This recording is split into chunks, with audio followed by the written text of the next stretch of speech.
कि रुपए से औषधियां मिलती हैं, रुपए से डॉक्टर अच्छे मिलते हैं, तो दुख क्यों नहीं मिटाया जा सकता? तब तक डॉक्टर भी तुम्हें सुखी नहीं करेगा, औषधियां भी काम नहीं करेंगी। जितने भी पाप हैं सब नष्ट हो जाएंगे। बिना कुछ जाने समझे बस तुम यदि नाम कीर्तन शुरू कर दो तो तुम्हारा भटकना मिट जाएगा। नैहता परमो लाभ हो, इससे बड़ा कोई लाभ नहीं। नाम चल रहा है, इससे बड़ा कोई लाभ नहीं। प्यारे, आपको लगता है कि एक दिन में हमने 1,00,000 रुपए कमाए, ठीक है, पर आप पूरे दिन में 1,00,000 कमाने पर एक बार भी भगवान का नाम नहीं लिया, तो पूरे जीवन में रोज 1,00,000 कमाइए, और जब आप मरोगे शरीर तो छूटेगा, नाशवान है, फिर आपके पास क्या जाएगा? खाली हाथ हो गए ना, घाटा लग गया ना। तो हानि हरिवंश के नाम अंतर परे, लाभ हरिवंश उच्चरत वाणी। आप जो कार्य कर रहे हो अगर उसे नाम जपते हुए करते तो लौकिक लाभ भी होता और पारलौकिक लाभ भी होता। नाम के बिना आपका वो लाखों रुपया जो कमाया है वो आपको सुख नहीं दे सकता, वो शांति नहीं दे सकता, वो आनंद प्रदान नहीं कर सकता। रुपए से आनंद नहीं मिलता, रुपए से अविनाशी पद नहीं मिलता, रुपए से जन्म परंपरा नष्ट नहीं होती, रुपए से दुख नहीं मिटाया जा सकता।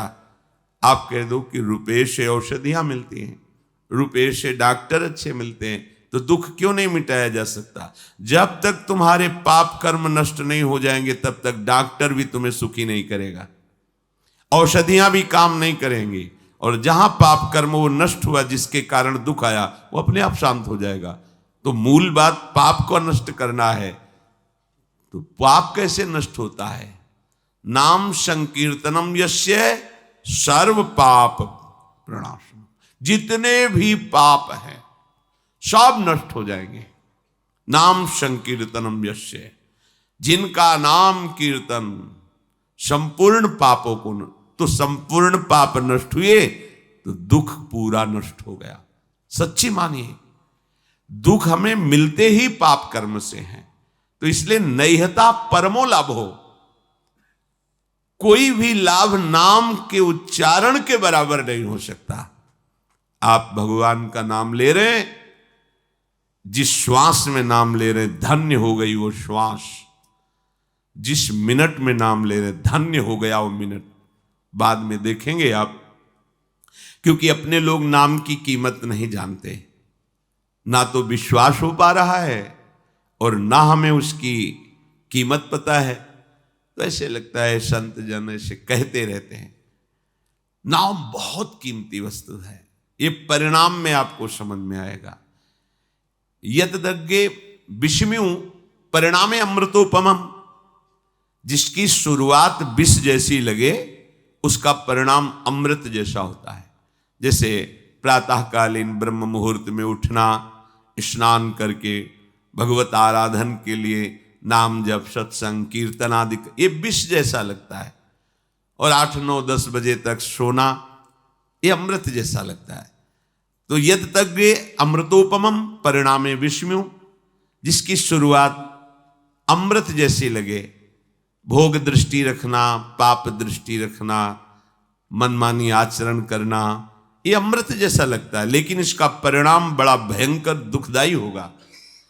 और संयम में रहना, मन को रोकना, इंद्रियों को गलत विषयों के भोग में न जाने देना और नाम जप करना, ये विष जैसा लगता है, लेकिन परिणाम में अमृत मिलेगा। परिणाम अमृतोपमम।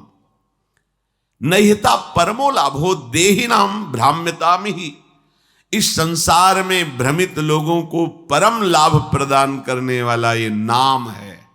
नाम यतो विंदेत परमाम शांतिम नश्यति संस्कृति ही, ये सब आवागमन के चक्र को मिटा करके परम शांति परम सुख प्रदान करने वाला नाम है। यतः कीर्तनात् परमाम शांति मोक्षम विंदेत तस्य संसृति जन्म मरणादि दुखम च नश्यति मोक्षो भवतीत्यर्थः। परम शांति, परम पद, आवागमन चक्र से मुक्ति, ये स्वाभाविक हो जाएगी। आप केवल नाम जप कीजिए।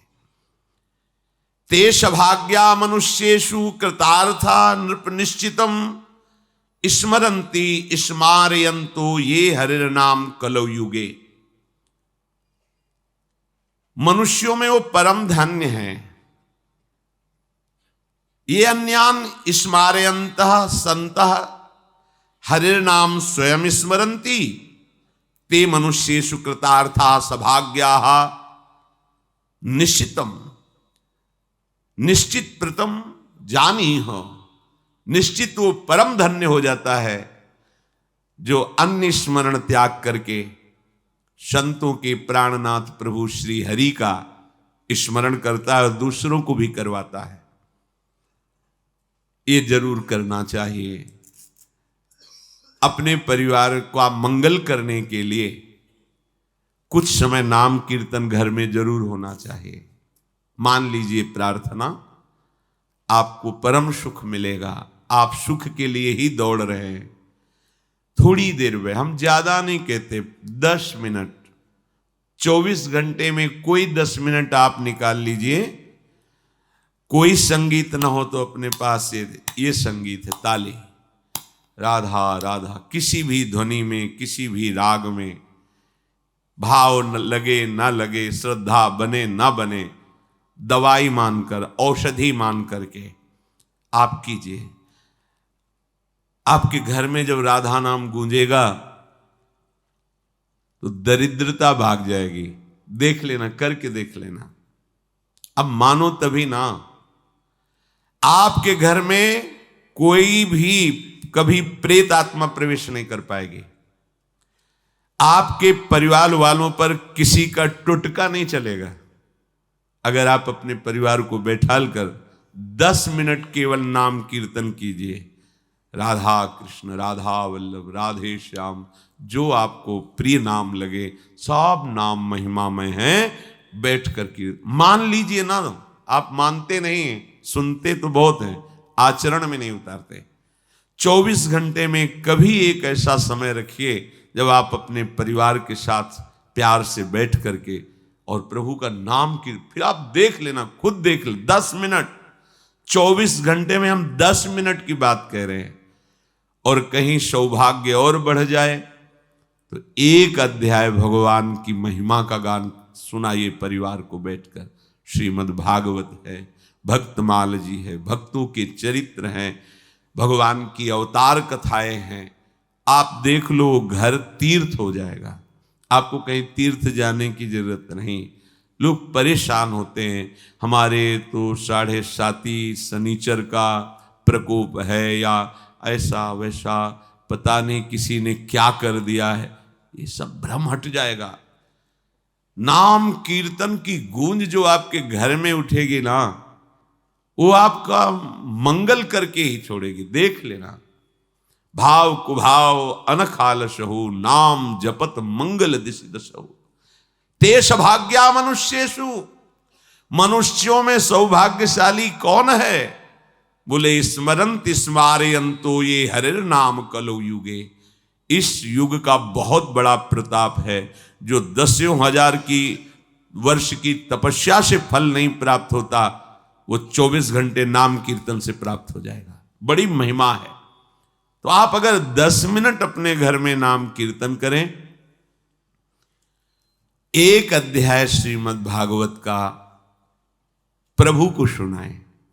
संस्कृत ना आता हो तो हिंदी में ग्रंथ हैं, उनका अर्थ लिखा हुआ है, हिंदी में पढ़ लीजिए, हमें भाव प्राप्त हो जाएगा। जैसे सुधा सागर, प्रेम सागर, ऐसे केवल हिंदी से ग्रंथ की रचना हुई, उन्हीं को अर्थ के द्वारा पूरा बांधा गया है।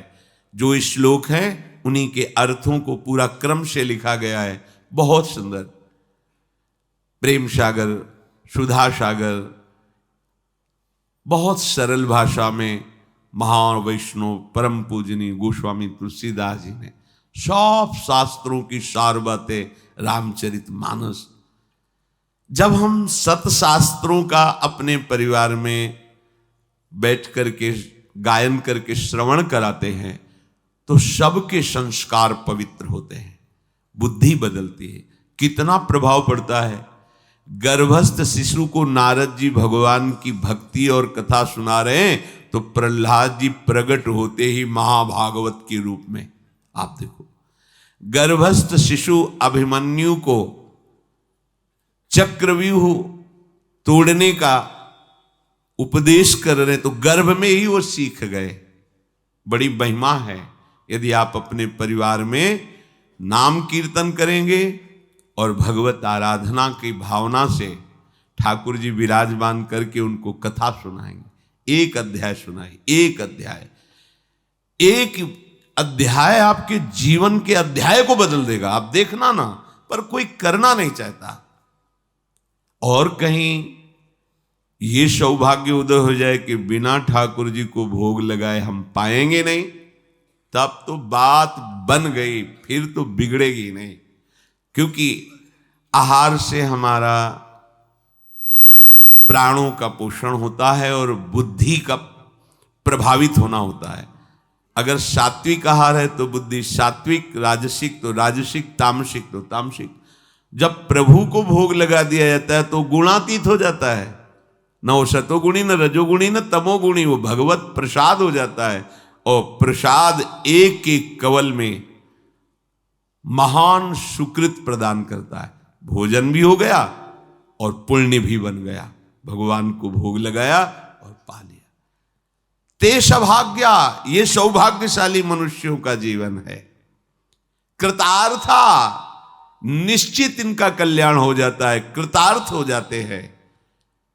स्मरन्ति स्मारयन्तो, कई ऐसे सौभाग्यशाली परिवार हैं जो अपने छोटे छोटे बच्चों को बैठकर एक माला राधा नाम करो, हम तुम्हें अमुक वस्तु बाल भोग बना रहे हैं, तुरंत पवाएंगे, फिर आप स्कूल जाओ। एक माला राधा राधा राधा 108 बार बोलो।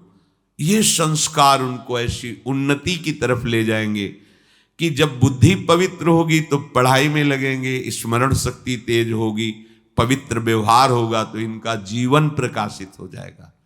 जिन घरों में भगवान नाम कीर्तन, भगवत कथा वार्ता नहीं होती तो कई जन ऐसे प्रश्न करते हैं कि हमारे बच्चे अब हमारे अनुशासन में नहीं रहे, वो मनमानी आचरण करते हैं, हम समझाने की चेष्टा करते हैं, क्या हो गया? बच्चापन से उनकी बुद्धि में रजोगुण बढ़ा, रजोगुण तमोगुण में बदल गया, अनादर प्रारंभ हो गया। अब ना वो शास्त्र मानेंगे, ना तुम्हारी गुरुजनों की बात मानेंगे। अब मन की बात, तो मन तो अधोगामी है, वो निश्चित उनको विषयों में ऐसी जगह फंसाएगा जहां अशांति ही अशांति, दुख ही दुख है। स्मरन्ति स्मारयन्तु, आदेश कर रहे हैं, खुद भजन करो और दूसरों को भजन करने की प्रेरणा दो। अगर हमारा कोई रिश्तेदार है, नातेदार है, मित्र है, प्रियजन है, हमारे पास बैठता है तो हमें प्रार्थना करनी चाहिए मृदु शब्दों से। यदि आप नाम जप करते हैं तो बहुत आपका मंगल होगा, और 1-2 माला बढ़ाइए। नहीं करते हैं तो प्रारंभ कर दीजिए। पूज्य भाई जी महाराज, एक संत उनके पास जैसे जाते थे तो यही कहते थे, हमारे पास आए हो तो हमें कुछ दक्षिणा दो। आदेश कीजिए, क्या दक्षिणा दें? आप नाम जप करते हो? नहीं, नाम जप तो नहीं करते, तो ये दक्षिणा दो कि आज से आप 5 माला नाम जप करोगे। लाखों लोगों को भजन में लगा दिया, लाखों लोगों को। ऐसे ही आप अपने सुहृद जनों को, मित्र जनों को, रिश्तेदार नातेदार जनों को नाम में यदि लगा दोगे तो आपने परम मंगल कर दिया और उसका परम लाभ आपको मिलेगा। जैसे आपकी प्रेरणा से 5 लोग नाम में जप में लगे तो आपके ऊपर विशेष हरि की कृपा होगी, क्योंकि 5 के जीवन उद्धार की बात आपने की तो आपका जीवन अपने आप मुक्त हो जाएगा माया प्रपंच से। ये रहस्य है। आप दूसरों को सुख देने की भावना करें तो आपको कभी दुख नहीं मिलेगा, पर हम अपने सुखी होने के लिए दूसरों को दुख देते हैं, इसलिए कभी सुखी नहीं हो पाते। कलेर दोष निधे राजन अस्ति हे को महान गुण कीर्तना देव कृष्णस्य मुक्त बंधा परम ब्रजेत। इस कलिकाल का बड़ा अवगुणी स्वभाव है। अगर आप गुरुजनों की आज्ञा में नहीं हैं, शास्त्र का स्वाध्याय नहीं किए, शास्त्र के वचन आपके कानों में नहीं पड़े, तो आपके आचरण बहुत ही आसुरी प्रवृत्ति की तरफ ये आकर्षित करके भ्रष्ट करेगा। कलयुग का स्वभाव है। इसमें प्रिय वस्तु होती है व्यभिचार, इसके स्वभाव का।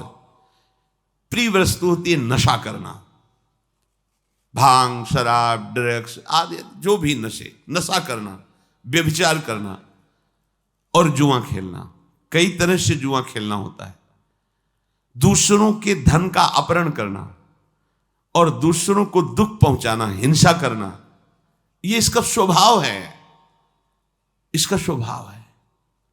जैसे कालिया नाग ने भगवान से कहा था कि प्रभु मुझे दोष मत देना कि मैंने आप पर प्रहार किया, क्योंकि मेरा स्वभाव आपने ही बनाया है।